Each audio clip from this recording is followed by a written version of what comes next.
উন্নয়নের দাবি যতই উঠুক, বাস্তবে ভাঙাচোরা রাস্তায় নাজেহাল হয়ে পড়েছেন ধর্মনগরবাসী।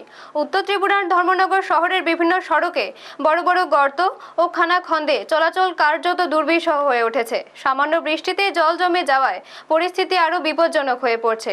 বিশেষ করে রাজবাড়ী ভি মাঠ থেকে রাজবাড়ী ব্রিজ সংলগ্ন রাস্তার অবস্থা অত্যন্ত খারাপ বলে অভিযোগ স্থানীয়দের। বৃষ্টির জলে গর্ত ঢেকে থাকায় প্রায় প্রতিদিনই ছোটখাটো দুর্ঘটনা ঘটছে। ই-রিকশা, বাইক ও অন্যান্য যানবাহন নিয়ে ঝুঁকি নিয়ে চলাচল করতে হচ্ছে সাধারণ মানুষকে।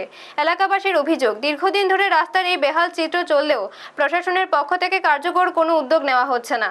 দ্রুত রাস্তাঘাট সংস্কারের দাবিতে ক্ষোভ বাড়ছে শহর জুড়ে।